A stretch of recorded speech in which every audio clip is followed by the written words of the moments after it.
Hello दोस्तों, स्वागत है आपका। आज है 7 फरवरी। तो 7 फरवरी के जो इम्पोर्टेंट करंट अफेयर्स हैं वो देखते हैं। तो पहला है ऑस्ट्रेलिया को लेकर। तो ऑस्ट्रेलिया में एंटी हेट क्राइम जो है उनके लिए कानून पारित किया गया है। तो हेट क्राइम का क्या मतलब हुआ कि ऐसे घृणा के जो अपराध होते हैं कि घृणा फैलाई जाती है और आतंकवाद से जुड़े जो अपराध होते हैं उन्हें इसमें लाया जाता है। अब हाल का प्रकरण क्यों हुआ है ये? तो अभी क्या हुआ है, हाल के ऑस्ट्रेलिया में एक एंटी सिमेटिक का मतलब एंटीसेमेटिक घटनाएं बढ़ी हैं। अब ये एंटीसेमेटिक घटनाएं क्या होती हैं? ये यहूदियों के विरुद्ध घटनाएं होती हैं। जैसे हिटलर के द्वारा किया जाता था ना यहूदी विरोधी, तो ऐसी घटनाएं ही बढ़ी हैं यहाँ पे। तो अगर पूछा जाएगा एंटीसेमेटिक क्या है, तो एंटीसेमेटिक क्या है? यहूदियों के विरोध में ये घटनाएं बढ़ी हैं। और अभी इसके लिए एक सख्त कौन सा देश कानून लाया है एंटी हेट के लिए? तो ऑस्ट्रेलिया लाया है। क्योंकि वहां पे सार्वजनिक जो जगह होती है वहां पे नाजी जो प्रतीक होते हैं उनकी घटनाएं बढ़ी हैं। नाजी प्रतीक, हेट स्पीच, इनका उपयोग बढ़ा है कहाँ पे? ऑस्ट्रेलिया में। तो ये चीजें हैं। तो अब यहाँ पे ऐसे कर दिया है 12 साल की जेल वगैरह ये सब कर दिया गया। तो हेट हेट क्राइम अगर पूछा जाए तो हेट क्राइम क्या होता है? तो हेट क्राइम का मतलब है किसी की जाति, धर्म, राष्ट्रीयता और लैंगिक पहचान, इन सब के आधार पर क्या हो, व्यक्ति को निशाना बनाया जाता है, तो उसे क्या कहते हैं? हेट क्राइम कहते हैं। तो ये देखा हमने कहाँ पे? ऑस्ट्रेलिया में। अगला है जो जोमेटो कंपनी है, जोमेटो अब एटर्नल नाम से जाना जाएगा। तो ऐसा क्यों हुआ है? तो जोमेटो की कई सारी ब्रांच मतलब ऐसी होती थी, अलग अलग कंपनी है। जैसे जोमेटो तो फूड डिलीवरी था, ऐसे इनका एक हुआ करता था ब्लिंकिट। ब्लिंकिट क्या था? जो क्विक कॉमर्स, ऐसे जो किराना का सामान होता है वो तुरंत आ जाएगा, तो ब्लिंकिट पे था। वैसे ही एक डिस्ट्रिक्ट था, तो डिस्ट्रिक्ट था लाइव इवेंट का बिजनेस हुआ करता था। ऐसे हाइपर प्योर था चिकन सप्लाई वाला, किचन किचन का जो सप्लाई वाला यूनिट था, तो ये था। तो ये कई सारी मतलब मेन है कि ये कंपनियां हुआ करती थी। अब सबको मिलाकर एक कर दिया जाएगा, वो उसका नाम क्या है? एटर्नल। तो पूछा जाएगा, तो बस यही है इसमें कि जोमेटो अब एटर्नल वाला बन गया। उसके बाद है मालदीव को लेकर। मालदीव संयुक्त सैन्य अभ्यास मालदीव के साथ हो रहा है, उसका नाम क्या है? एक्यूबेरन। तो इम्पोर्टेंट क्या है, 2 से, ये अभी फरवरी में ही चल रहा है, 2 से 15 फरवरी के बीच में ये हो रहा है और 13वां इसका क्या है? संस्करण है। तो क्यों हो रहा है? तो आतंकवाद और आतंकवाद के साथ साथ उग्रवाद, इनको बढ़ावा देने के लिए, साथ ही समुद्र तट में क्या आती रहती है, जैसे आपदा वगैरह आती, तो आपदा राहत के लिए आया है। तो एक्यूबेरन का वैसे मतलब क्या हुआ होता है, शब्द का मतलब एक्यूबेरन का? तो इसका मतलब होता है दोस्त, मित्र। तो साथ ही ये सारे इसके मतलब होते हैं। तो भारत के साथ किसके? मालदीव के साथ। अब मालदीव से हमारे संबंध अभी हाल ही में काफी खराब रहे थे, क्योंकि जो मुइज़ू आए थे, उन मुइज़ू ने क्या किया था, उन्होंने भी ऐसे इंडिया गो बैक टाइप का कहा था कि इंडिया के जो सैन्य प्रमुख हैं, ये सारी चीजें वो बाहर मतलब यहाँ से निकल जाए। तो भारत के पर ये किस में आता है? तो हमारी नेबरहुड एक पॉलिसी है, मतलब पड़ोसियों के साथ अच्छा, तो उसके तहत ही आता है। तो हमारा ये अभी सैन्य अभ्यास हुआ एक्वेरियम। याद कैसे कर सकते हैं कि एक्वेरियम होता है ना, तो ये पानी में ही तो है, तो ऐसे याद हो जाएगा एक्वेरियम मालदीव के साथ। अब मालदीव की अगर लोकेशन देखेंगे तो ये है 0 डिग्री, और 0 डिग्री पे ही मालदीव स्थित है। मतलब इसका एक जो आइलैंड है ये छोटा सा, वो 0 डिग्री से नीचे पड़ता है, बाकी पूरा मालदीव 0 डिग्री के ऊपर आता है, और ये हमारा लक्षद्वीप है। तो 0 डिग्री से ऊपर की तरफ और आसपास मिलेगा। अब अगर इस एरिया में देखें तो ये मालदीव वाला एरिया देखा, मालदीव से ही जब इधर चलेंगे तो यहाँ पे कौन से कुछ आइलैंड जो है, फेमस फेमस आइलैंड जो हिंद महासागर में, जैसे एक रियूनियन है, ये फ्रांस का है। उसके बाद है मॉरिशियस है, जो सुना होता है। सेशेल्स है, तो मॉरिशियस, सेशेल्स, कोमोरोस, तो ये कोमोरोस रहा। तो ये सारे इस एरिया के मेन मेन आइलैंड है। उसके बाद इसरो का देखें तो इसरो ने फीस्ट 2025 सॉफ्टवेयर लॉन्च किया है। तो फीस्ट 2025 का मतलब क्या हुआ है? Finite element analysis structure. अब इसका क्या मतलब हुआ फाइनाइट? तो ये एक स्वदेशी सॉफ्टवेयर है। तो क्या है? एक स्वदेशी सॉफ्टवेयर है। अब ये सॉफ्टवेयर क्या करेगा? ये इंजीनियरिंग जो संरचनाएं होती हैं, जैसे इंजीनियरिंग कोई संरचना बनाई, उन संरचनाओं को क्या करेगा? विश्लेषण इसरो के द्वारा किया जाएगा। मतलब जैसे कोई संरचना का निर्माण हो गया, कोई एक इंजीनियरिंग बनाया फॉर्मेट, अब इसरो उसे देखेगा अपने हिसाब से, तो वो एक तरीके से जांच पड़ताल हो, सारी कोई गलती है तो ऐसी चीजें देखेगा, तो इसरो ने आईआईटी हैदराबाद में फीस्ट 2025 सॉफ्टवेयर लॉन्च किया है। तो क्या है इसका? Finite element analysis of structure. तो एनालिसिस करेगा, जैसे अब बड़े संस्थाओं को कभी कोई मतलब बना रहे स्ट्रक्चर तो इसरो से मदद ले सकते हैं। तो ये है, तो इसरो के विक्रम साराभाई जो केंद्र है उसके द्वारा ये विकसित हुआ है।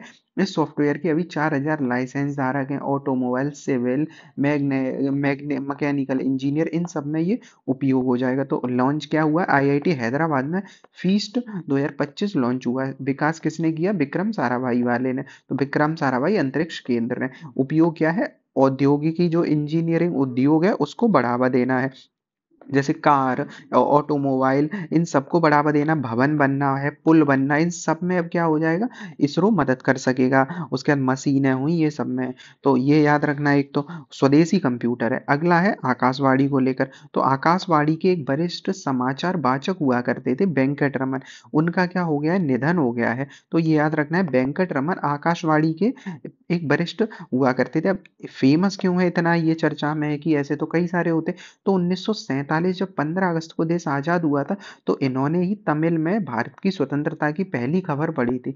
तो तमिल वाले एरिया में इनकी खबर ही सबसे पहले पहुंची थी। तो ये इस वजह से इम्पोर्टेंट है। तो वाचक वेंकट रमन 102 साल पे ये इनका निधन हो गया है।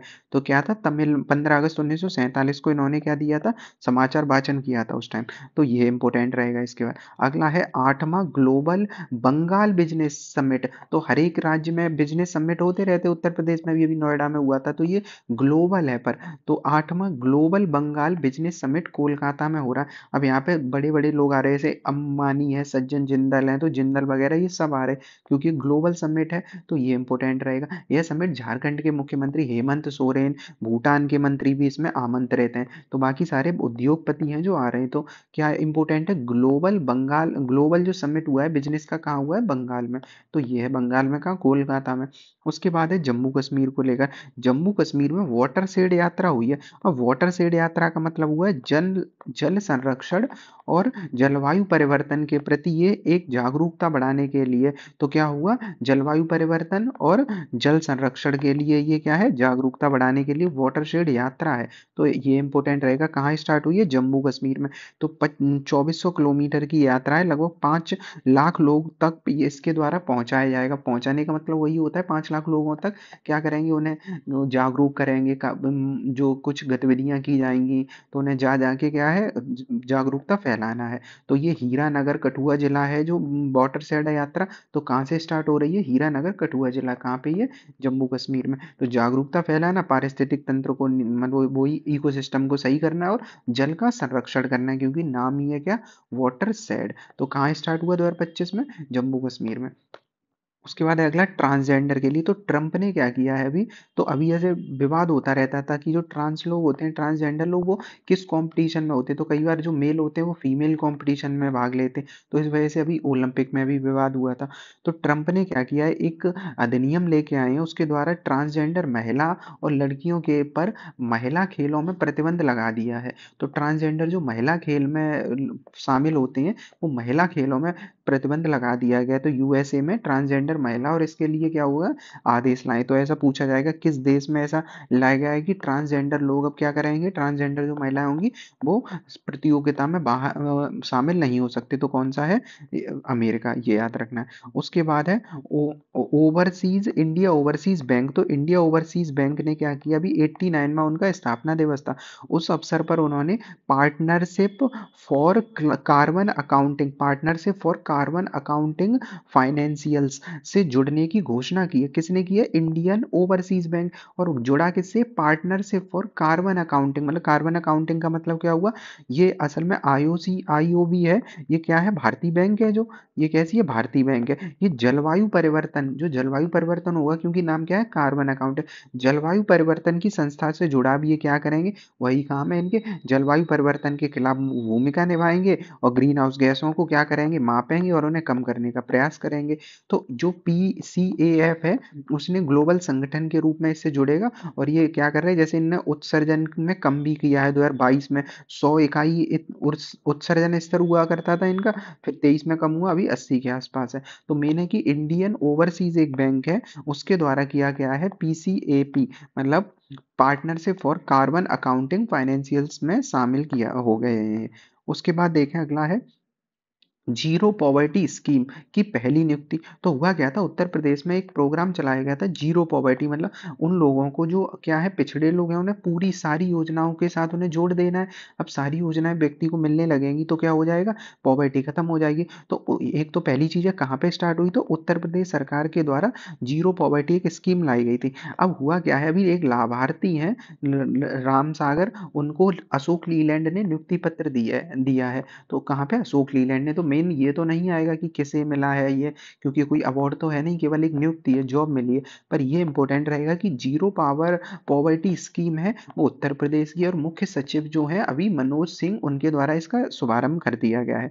तो ये एक इंपॉर्टेंट रहेगा। अभी इसका योजना के तहत लक्ष्य क्या है, 13.57, 13 मतलब लगभग कह सकते हैं 13.5 लाख परिवारों को इसमें लक्षित है, क्योंकि उन्हें गरीबी से उबारना है। वार्षिक लक्ष्य 1 लाख फिर बढ़ने का है, और इसमें 12,000 से ज़्यादा रोजगार युवाओं को अशोक लीलैंड ही देगा, जो ट्रैक्टर वगैरह बनाने की कंपनी है ना अशोक वाली, हार्डवेयर वगैरह के। तो ये है। उसके बाद है यूपी में जल परिवहन और पर्यटन को बढ़ावा। तो यूपी में गंगा, यमुना, अब ऐसे तो बहुत सारे उत्तर प्रदेश में नदियां हैं। अब उन नदियों में क्या है, जल मार्ग का विकास विकसित किया जाएगा। कितने, 11। जैसे अभी नेशनल हाई वाटरवे है अपने यहाँ, जो हल्दिया वाला है, प्रयागराज हल्दिया भागीरथी वगैरह इधर से। तो हुआ क्या है, ऐसे 11 गंगा यमुना सहित 11 राष्ट्रीय जलमार्ग बनेंगे। अब जलमार्ग में क्या होगा, पूरी नदियों के द्वारा शिप चलेंगी छोटी छोटी, तो यातायात के अन्य साधनों पर इससे दबाव कम हो जाएगा, आर्थिक गतिविधियां भी बढ़ेंगी। और दूसरा क्या होता है, जलमार्ग बहुत सस्ता होता है और तेज परिवहन होता है, क्योंकि यहाँ पे तो ट्रैफिक वगैरह ऐसी मतलब एक आम समस्या भी नहीं होती पानी में अगर ना हो। व्यापार और माल ढुलाई को बढ़ावा मिलेगा, चूंकि सस्ता भी होता है। तो हुआ क्या है, अध्यक्ष सीएम द्वारा नामित परिवहन मंत्री और विशेषज्ञों के तहत इसमें एक नियुक्ति हुई है। तो ये है। तो कितने किए जा रहे हैं अभी जलमार्ग, जो नेशनल वाटरवे है। अब भारत के से अभी मतलब नहीं, उत्तर प्रदेश में 11 मतलब उत्तर प्रदेश में अभी बात करी जा रही 11 का डेवलप करने की। तो ये भी एक इम्पोर्टेंट रहेगा। उसके बाद है प्रादेशिक फल शाकभाजी और पुष्प प्रदर्शनी 2025। तो इसमें क्या हुआ है, प्रादेशिक कि लखनऊ में क्या है इम्पोर्टेंट, लखनऊ में जो लखनऊ है वहां पे फलों की, शाकभाजी और पुष्प की एक प्रदर्शनी हुई है। तो मेन है लखनऊ में होगा, और किसके द्वारा, वही कृषि मंत्री दिनेश प्रताप है, उनके द्वारा ये किया गया है। और जो राज्यपाल थी वो भी आनंदीबेन, वो भी वहां पे मौजूद थी। तो पूछा जा सकता है फल शाकभाजी का प्रदर्शनी कहाँ हुई है, लखनऊ में हुई है। बागवानी, इन सारी चीजों को बढ़ावा देना, ये सब इसका लक्ष्य रहता है। अगला है चंद्रयान 4 जो जाएगा, अभी चंद्रयान 3 हमने भेजा था, अब चंद्रयान 4 का लॉन्च डेट आ गई है, तो 2027 में अपडेट दे दी है लॉन्च की। जो चंद्रयान 4 2027 में लॉन्च होगा। मुख्य उद्देश्य क्या है, अब की बार, पिछली बार नमूने लेके नहीं आए थे, अब की बार जो नमूने ले लिए हैं चंद्रयान 3 ने, वो नमूने लौटा के लेके आएगा ये। तो चंद्रयान 4 का लक्ष्य थोड़ा बड़ा है, जो वहां से मिट्टी वगैरह होगी, कोई पत्थर होगा, जो कुछ भी है, छोटे मोटे नमूने लेके आएगा। मिशन को लॉन्च किससे किया जाएगा, तो LVM जो है, तो लॉन्च व्हीकल है जो, वो लार्ज लॉन्च व्हीकल, ये वाला LVM यूज होगा इसमें। अब उसमें कुछ और लक्ष्य भी बता दिए गए हैं अभी। तो चंद्रयान तो याद ही रखना 2027 वाला है, मतलब अभी 2 साल बाकी है इसके लिए। पर अभी गगनयान, अभी सुन रहे थे कुछ टाइम पहले कि 2025 में ही लॉन्च हो सकता है। तो पर अपडेट आ गई है कि गगनयान, जिसमें मानव भी जाएंगे, तो कौन जाएगा, मानव भी जाएंगे, तो गगनयान 2026 में लॉन्च होगा, मतलब इस साल नहीं होगा। ऐसे ही समुद्रयान की बात अभी हमने कराया था, तो समुद्रयान भी कुछ दिन पहले आर्टिकल आया था, तो समुद्रयान भी 2026 में होगा। तो गगन और समुद्र दोनों में कहाँ जाएंगे, एक में आसमान पे में, जमीन के नीचे, मतलब पानी में, तो दोनों 2026 में होंगे। और चंद्रमा पे जाएंगे 2027 में। तो ये एक इंपॉर्टेंट रहेगा। उसके बाद डंकी रूट। तो डंकी रूट अभी फेमस है, क्योंकि भारत के 100 से ज्यादा लोग अभी अमेरिका से क्या किए हैं, लौटा दिए हैं, भारत में आ गए हैं वो लोग। तो अमृतसर अमृतसर के आसपास उन्हें उतारा गया था कल। तो हुआ होता क्या है, डंकी रूट, इसका डंकी से सीधा मतलब नहीं होता है। डंकी रूट होता है मतलब बिना किसी के पास वैध वीजा भी नहीं है, वीजा भी नहीं, दस्तावेज भी नहीं है, वैसे ही क्या होता है, ये अवैध तरीके से किसी देश में जाते हैं डंकी। तो पंजाब में डंकी का मतलब छलांग लगाना होता है, वहीं से टर्म है। तो डंकी का मतलब छलांग लगाना, जिसके नाम के ये पड़ा था। अब ये लोग जाना कहाँ चाहते हैं पंजाब के लोग, तो ये लोग जाना चाहते हैं अमेरिका, कनाडा और ब्रिटेन, यहाँ पे ज़्यादा जाते हैं, मतलब कनाडा, अमेरिका और ब्रिटेन वहाँ जाते हैं। अब इनके, अब ये अवैध रूप से चूंकि जाते हैं, अवैध रूप से जाते हैं, तो यहाँ पे इनकी जान का खतरा भी होता है, क्योंकि चुपचाप ऐसे जाते हैं, भूख ठंड डकैती ऐसी बहुत सी धोखाधड़ी इनके साथ होती रहती है। तो अटलांटिक में ऐसा सुना था भी, कई सारे लोगों की मौत भी होती रहती है। तो ये है। अब वहां पे चूंकि अवैध गए थे, तो ट्रंप के आदेश के द्वारा अब क्या हुआ है, लौटा दिया गया है। तो पंजाब का बस ये चीज याद रखना, डंकी का मतलब क्या है, छलांग लगा, सीधे डंकी से मतलब नहीं है इसका ये वाला। अब मतलब अब ये क्या होता है कि ये अटलांटिक महासागर वगैरह से जाते हैं, उन्हें गिरफ्तार कर लिया गया।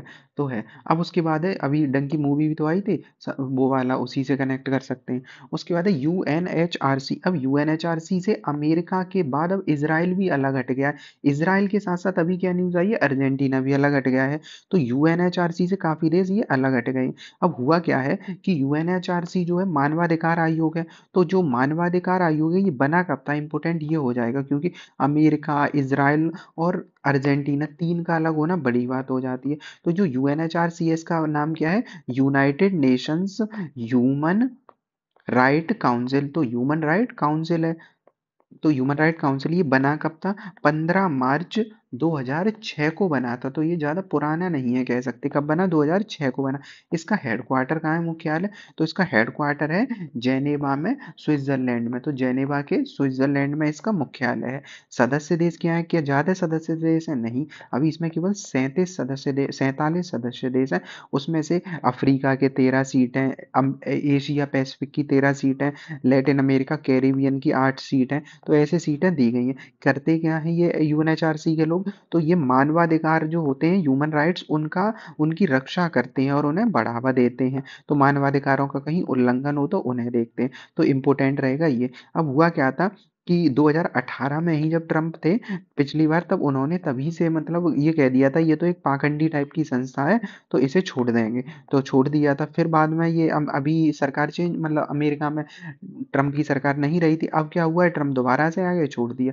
अब ट्रंप चूंकि सपोर्ट करते हैं इसराइल का, तो इसराइल ने भी हटने की बात करी है, क्योंकि वो गाजा वाला मुद्दा चल रहा है। और साथ साथ अभी अर्जेंटीना के जो राष्ट्रपति हैं, वो भी सपोर्टर हैं इसराइल और अमेरिका के। तो इस वजह से उनने भी छोड़ दिया है। तो ये इंपॉर्टेंट रहेगा कि किस किस ने छोड़ दिया और ये कब बना था। तो कब बना था, 2006 में बना था। तो ज्यादा पुराना नहीं है। मुख्यालय कहाँ है, हेडक्वार्टर जो जेनेवा स्विट्जरलैंड में। करते क्या है ये, और सदस्य भी याद रख सकते हैं, 47 सदस्य रहेंगे। एशिया पैसिफिक से 13 है, अफ्रीका से 13 है, बाकी सब जगह से अलग अलग है। तो ये हमने देखा 7 फरवरी के जितने भी इंपॉर्टेंट करेंट थी।